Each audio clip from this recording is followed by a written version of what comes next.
Salve, gente! Tudo bem? Então, depois de estudarmos o movimento unidimensional, passamos agora aos movimentos em duas e três dimensões. A gente vai fazer uma pequeníssima introdução à geometria diferencial necessária para estudar o movimento em mais de uma dimensão. Vamos ver como os teoremas que a gente estudou lá no caso unidimensional, teorema impulso, momento linear, teorema trabalho, energia cinética, como eles se generalizam para o caso multidimensional. Vamos ver que vai surgir um novo teorema, o teorema torque-momento angular. E por fim, não nessa apresentação, mas na próxima, a gente vai estudar o caso particular, muito importante, de movimento multidimensional sob a ação de potenciais centrais. Tá bom, gente? Então, sem mais delongas, vamos lá.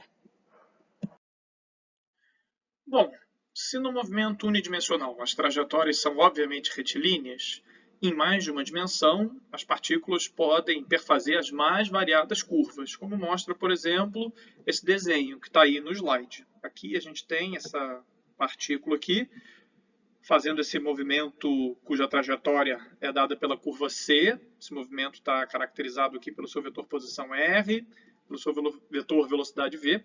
E a gente vai aproveitar esse desenho para introduzir alguns conceitos importantes para o nosso estudo futuro. O primeiro deles é a noção de distância ao longo da curva C. Tá certo? Que é dada por essa fórmula aqui, mas vamos tentar entender ela um pouquinho, né? Para isso, a gente vai precisar completar o desenho aqui. Eu vou pegar esse ponto, vou chamar de OC, vou pegar um ponto P aqui e vou pegar um ponto bem próximo aqui de OC, só para exemplificar o que é o vetor dr. O vetor dr é a diferença entre dois pontos da curva que estão bem próximos. E aí, se a gente olha para essa expressão aqui e para a integral, a gente vê que essa distância S nada mais é do que a soma dos vetores drs aqui, indo de ponto em ponto, só que infinitesimalmente distantes um do outro, pela curva C até chegarmos a P, tá bom? Isso vai dar a distância percorrida ao longo da curva C. Um outro conceito que vai ser bastante importante também é o do vetor tangente, a curva C, que a gente pegou um vetor tangente bem particular, né, que é esse vetor T aqui, e ele é particular porque não apenas ele é tangente, mas ele também tem módulo 1. Então, vou explicitar isso aqui, ou seja, ele é um vetor tangente e é um vetor unitário. Isso é consequência dele ser a derivada do vetor posição com relação ao comprimento infinitesimal de arco, né? Ou seja, é a derivada da curva quando a gente parametriza ela utilizando como parâmetro o comprimento de arco. Tá bom, gente? Prosseguindo aqui, vamos fazer um zoom desta área aqui, tá? Então aqui a gente repete o vetor unitário t e a gente agora quer saber qual é a derivada. Opa, fazer um t melhorzinho aqui, né? A gente quer saber agora qual é a derivada do vetor t com relação a S, ou seja, conforme a gente anda pela curva aqui, como que varia esse vetor t. Como ele é unitário, a gente sabe que essa variação aqui, ela só pode acontecer perpendicularmente ao próprio t, né? Se essa variação aqui tivesse alguma componente paralela ao t, a gente teria mudança de módulo. Como a gente não pode ter o vetor por construção, ele é unitário, isso significa que essa derivada... Nossa, esses t's estão horríveis.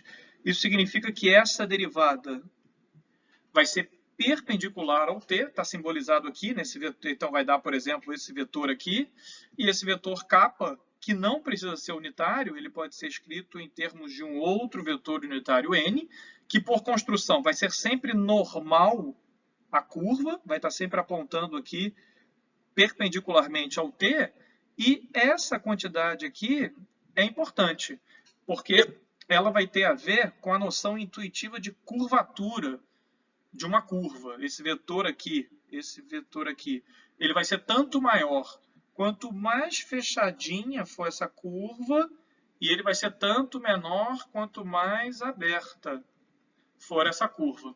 Tá bom, gente? Então, só recapitulando, esse vetor aqui é o unitário tangente à curva e esse vetor aqui é o unitário na direção da curvatura. E esse aqui é o vetor de curvatura. Em duas dimensões, nos basta os vetores t e n.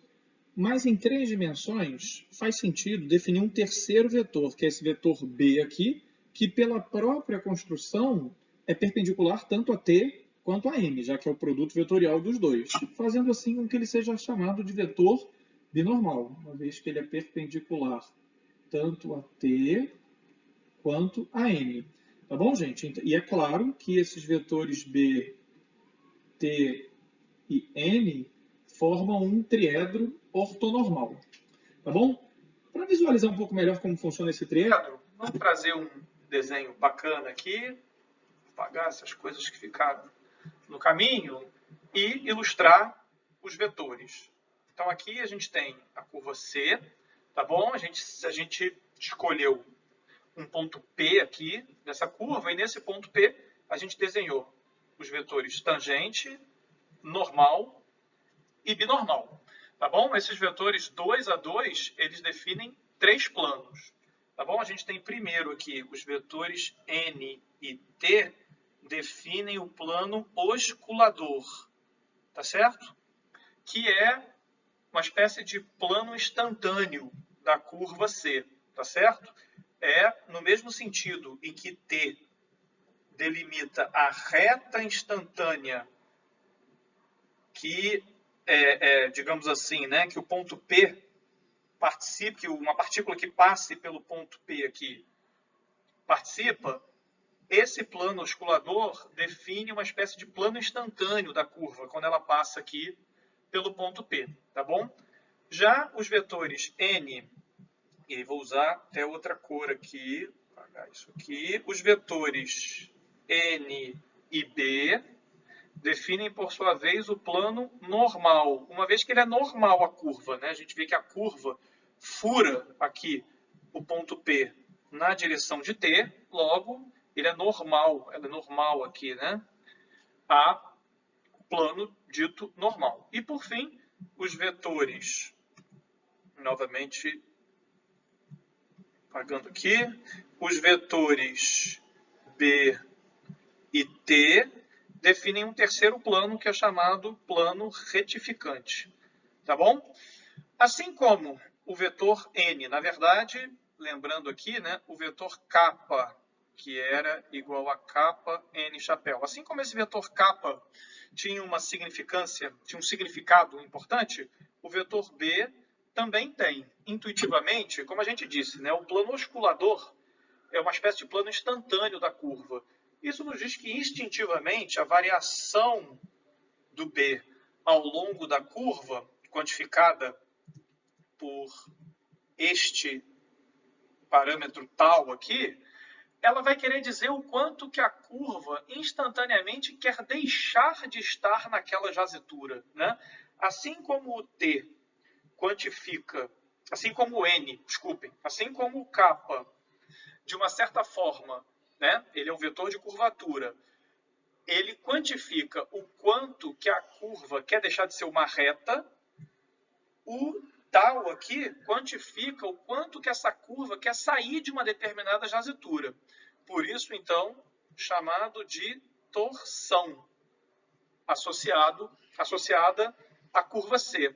Então, nós temos aqui a curvatura, que é o vetor kappa, e nós temos a torção aqui, a gente vai definir só a torção escalar, que é esse parâmetro aqui, associado à derivada de B com relação ao parâmetro S. Esses três vetores, vou apagar ali para não ficar no caminho, esses três vetores aí definidos, T, N e B, definem o chamado triedro de Frenecer, que é bastante importante aí no estudo da geometria das curvas espaciais. Como nós vamos estudar bastante os potenciais centrais, ou seja, potenciais com simetria esférica, as coordenadas esférico-polares vão ser extremamente úteis para a gente descrever o nosso problema da forma mais simples possível, tá bom? Então, aqui a gente vê um sistema de eixos cartesiano, né, Z, X e Y, e aqui a gente vê o triedro das coordenadas esférico-polares, θ-chapéu, φ-chapéu e r-chapéu. A gente pode esquecer esse cara aqui, né? Podemos esquecer esse cara aqui, tá bom? Aqui temos o triedro cartesiano, tá certo?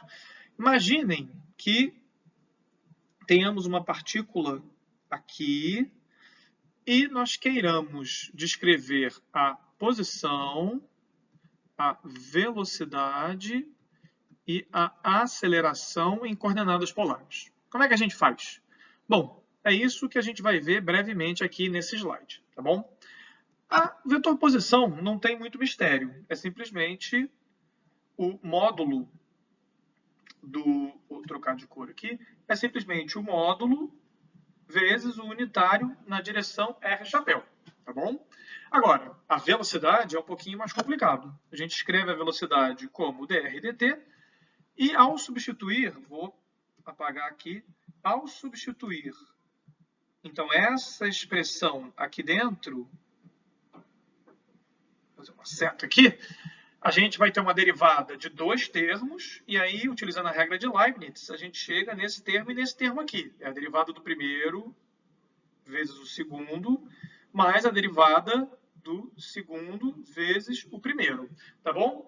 Esse termo aqui já está pronto, mas a derivada de r-chapéu é algo não trivial. Vocês vão fazer essa derivada em casa, tá bom? E o truque é escrever o r-chapéu em termos das suas componentes cartesianas, derivar e reescrever em termos das derivadas esférico-polares, tá bom? Uma vez que vocês fazem isso, vocês vão chegar nessa expressão aí que acabou de aparecer, tá certo? Que, como vocês veem, já é um pouquinho complicada, tá bom? Essa é a expressão genérica. Agora, se o movimento é caracterizado por φ igual a zero, ou seja, o movimento é plano, o movimento é bidimensional, e aí, sem qualquer perda de generalidade, a gente diz que esse plano é caracterizado por φ igual a zero, aí esse cara aqui dá zero, e a gente fica só com essa expressão aqui. Então, essa expressão aqui é o V no plano. Tá bom, gente? E, finalmente, nos restringindo novamente, continuamente, a esse caso planar, a gente vê que a aceleração é só... Deixa eu apagar aqui também para não atrapalhar. A aceleração basta pegar o V. A aceleração, então, vai ser simplesmente dv dt e basta pegar, como a gente está no caso plano, basta pegar esse cara aqui e colocar aqui, tá certo? E ao fazer isso, a gente então obtém essa expressão aqui, que tem duas componentes. Uma na direção r-chapéu e a outra na direção θ-chapéu. A gente vê aqui, vou tirar a seta aqui do meio do caminho também só para não atrapalhar.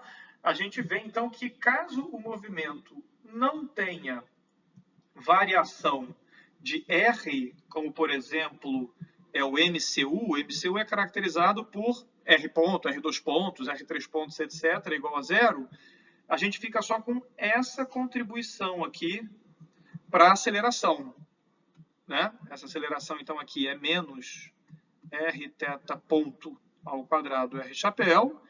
E lembrando que θ ponto é simplesmente a velocidade angular, a gente reconhece isso aqui, então, como a aceleração centrípeta do MCU, né? Notem que ela está surgindo aqui de forma bastante natural, tá certo? E quando o movimento tem aceleração tangencial, a gente também tem esse termo aqui. Tá bom, gente? Então, como exercício, calcular a derivada aqui de R ponto e mostrar essa expressão aqui que a gente escreveu para o A, tá certo? Passando então à dinâmica do problema, a gente vai ver que em mais de uma dimensão, além das forças, já nossas velhas conhecidas, surgem também agora os chamados torques, tá? Porque a gente já vai ver aqui o que é, tá certo? Aqui já está escrita a segunda lei, né? O princípio do determinismo newtoniano, e ele se escreve exatamente da mesma forma em 1, 2, 50 dimensões, tá certo? E ele leva, assim como levava em uma dimensão, ao teorema impulso-momento linear, ou seja, a variação do momento linear é igual a essa grandeza aqui, que é o impulso. Tá bom, gente? Agora, por conta da tridimensionalidade aqui no caso, vai surgir um outro ingrediente no nosso problema, que inclusive vai dar origem a uma nova lei de conservação, tá bom? Para ilustrar as coisas, vamos imaginar que existe aqui então uma curva C, essa partícula P aqui perfaz essa trajetória, tá certo? E a partir desse desenho aí, a gente vê claramente que a gente pode definir essa grandeza, tá bom? Onde P é, por definição, mv, tá? E é o momento linear, tá certo? E a gente então define essa grandeza L aqui, que a gente vai chamar de momento angular e vai ser de importância ímpar no estudo dos potenciais centrais. Tá bom, gente? Ao derivar o momento angular e simplesmente aplicar a segunda lei, a gente vê então que a variação do momento angular obedece isso aqui, e esta quantidade, R vetor F, ganha então um nome, né? O N, que são os torques que eu tinha mencionado antes. Então esse aqui é o teorema torque-momento angular, que diz que a variação do momento angular definido por essa expressão é dada pelo torque que a partícula sofre. Uma coisa que é necessário explicitar desde agora é que o momento angular não é uma quantidade intrínseca ao movimento. Ele depende da posição da origem, tá certo? A rigor, a gente deveria carregar sempre um ponto base aqui nas definições de momento angular e torque, porque eles dependem de onde a gente coloca a origem, tá certo? A gente, em geral, vai deixar essa dependência subentendida, vai estar sempre claro com relação a que ponto momento angular e torque se referenciam, mas aqui a gente tem que deixar isso bem claro, né? E se não tiver explícito, a gente tem que deixar explícito, tá bom? Assim como o teorema impulso, momento linear, o teorema trabalho, energia cinética, ele continua valendo exatamente da mesma forma que a gente viu lá para o movimento unidimensional. A variação da energia cinética, que está aqui, é igual ao trabalho associado à força F ao longo do movimento φ. Tá bom, gente? Mas agora a gente pode se perguntar o que acontece quando a força depende só da posição. Tá? A gente viu lá que no caso unidimensional, quando a força depende apenas da posição, a força é conservativa. Né? A gente pode então descrever o movimento em termos da energia mecânica. Tá certo? E a gente pode se perguntar o que acontece aqui. Tá certo? Bom, vamos então traçar aí algumas trajetórias possíveis que uma partícula pode fazer em um espaço de mais de uma dimensão, do ponto P1 até P2. E para que esse problema seja conservativo, a gente viu que essa integral aqui, ela só pode depender dos pontos inicial e final. Tá certo? E, assim, alguns momentos de reflexão vão levar vocês a pensar que seria um mundo muito maravilhoso se para qualquer função f que a gente integrasse ao longo de qualquer curva que leve de P1 até P2, essa integral desse a mesma, tá certo? E o fato é que não vai dar, né? Essa integral aqui, essa integração aqui não é sempre a mesma para qualquer f, tá certo?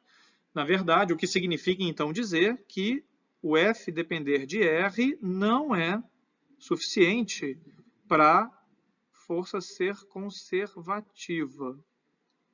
Tá certo? A gente precisa de uma condição a mais. E, felizmente, vocês se lembram lá de cálculo 3, qual é a condição que a gente precisa a mais, né? Eu vou apagar isso aqui só para não atrapalhar a gente.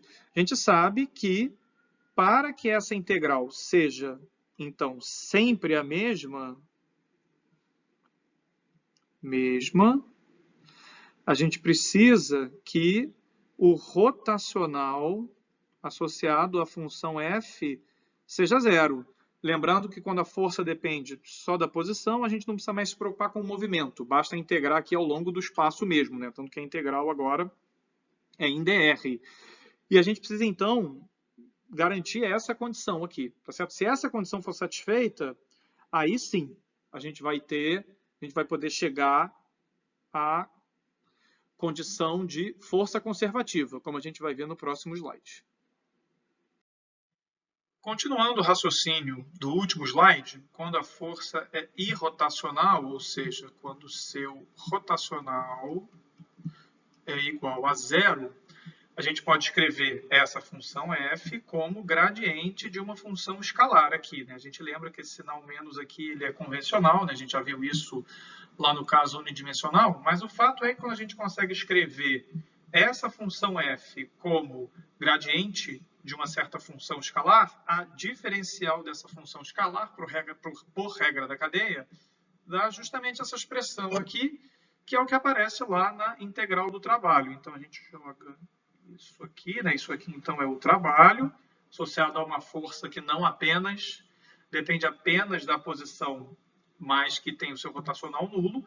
Esse trabalho, então, pode ser escrito dessa forma muito simples, fazendo, então, com que a gente possa escrever o trabalho como a variação dessa função U avaliada nos pontos 1 e 2. Né? Então, o trabalho é menos a variação da energia potencial. Essa grandeza U aqui, né? Então, tem esse nome aqui, né? De energia potencial. Tá bom? Bom, lembrando do teorema trabalho energia cinética, a gente tem isso aqui, né? Então, isso aqui vem do teorema trabalho energia cinética, tá bom? Por outro lado, a gente acabou de ver que o trabalho é também... Vou apagar aqui para poder... A gente viu aqui também que o trabalho também é igual a menos a variação da energia potencial. Tá certo? O que quer dizer, então, que se a gente passa tudo para o mesmo lado, já que isso é tudo igual ao trabalho, a gente obtém essa expressão aqui, ou seja, a soma das variações da energia cinética e da energia potencial são nulas, fazendo, então, com que a função energia mecânica, definida por esse cara aqui, que é simplesmente a soma de T mais U, assim como lá no caso unidimensional, é conservada, tá certo? Lembrando agora que o P é... lembrando que o P é MV, né? V agora pode ser um vetor bi, tridimensional, etc. E essa função U, ela depende apenas da posição, tá bom? Então a gente chegou aqui no teorema da conservação da energia mecânica em 3 dimensões. A gente viu que ele requer um pouco mais da função F do que no caso unidimensional, mas assim mesmo a gente conseguiu encontrar essa integral do movimento. A energia, então, é conservada, é uma integral de movimento, e que vai ser muito útil para ajudar na resolução dos problemas, assim como lá no caso unidimensional. Tá bom, gente? Como a apresentação já está ficando bastante longa, a gente ainda tem bastante coisa para falar desse tópico, mas ficamos para a próxima apresentação. Tá bom, gente? Então, até logo, até a próxima.